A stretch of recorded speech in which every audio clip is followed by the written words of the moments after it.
زبور 71۔ اے خداوند، تو ہی میری پناہ ہے، مجھے کبھی شرمندہ نہ ہونے دے۔ اپنی صداقت میں مجھے رہائی دے اور چھڑا، میری طرف کان لگا اور مجھے بچا لے۔ تو میرے لیے سکونت کی چٹان ہو جہاں میں برابر جا سکوں۔ تو نے میرے بچانے کا حکم دے دیا ہے، کیونکہ میری چٹان اور قلعہ تو ہی ہے۔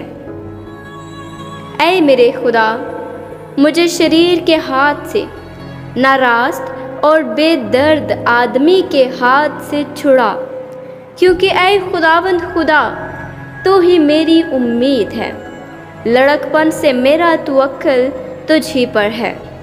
تو پیدائش ہی سے مجھے سنبھالتا آیا ہے، تو میری ماں کے بطن ہی سے میرا شفیق رہا ہے۔ سو میں سدا تیری ستائش کرتا رہوں گا۔ میں بہتوں کے لیے حیرت کا باعث ہوں، لیکن تو میری محکم پناہ گاہ ہے۔ میرا منہ تیری ستائش سے اور تیری تعظیم سے دن بھر پر رہے گا۔ بڑھاپے کے وقت مجھے ترک نہ کر، میری ضعیفی میں مجھے چھوڑ نہ دے، کیونکہ میرے دشمن میرے بارے میں باتیں کرتے ہیں، اور جو میری جان کی گھات میں ہیں وہ آپس میں مشورہ کرتے ہیں اور کہتے ہیں کہ خدا نے اسے چھوڑ دیا ہے۔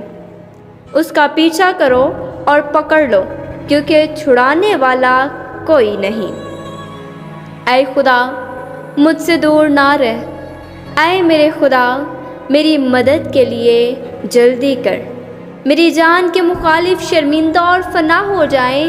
میرا نقصان چاہنے والے ملامت اور رسوائی سے ملبس ہوں، لیکن میں ہمیشہ امید رکھوں گا اور تیری تعریف اور بھی زیادہ کیا کروں گا۔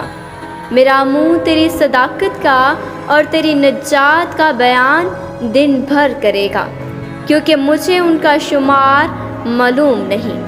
میں خداوند خدا کی قدرت کے کاموں کا اظہار کروں گا۔ میں صرف تیری ہی صداقت کا ذکر کروں گا۔ اے خدا، تو مجھے بچپن سے سکھاتا آیا ہے، اور میں اب تک تیرے عجائب کا بیان کرتا رہا ہوں۔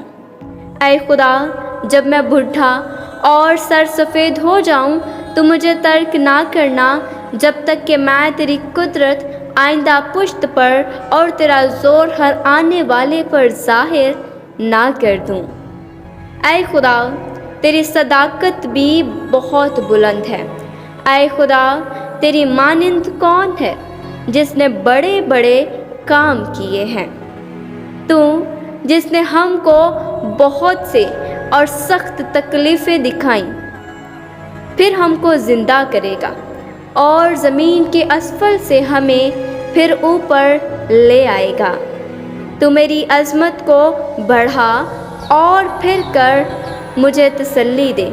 اے میرے خدا، میں بربط پر تیری سچائی کی حمد کروں گا۔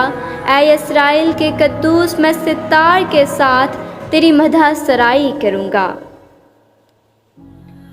جب میں تیری مدح سرائی کروں گا تو میرے ہونٹ نہایت شادمان ہوں گے، اور میری جان بھی جس کا تو نے فدیہ دیا ہے، اور میری زبان دن بھر تیری صداقت کا بیان کرے گی، کیونکہ میرا نقصان چاہنے والے شرمندہ اور پشیماں ہوئے ہیں۔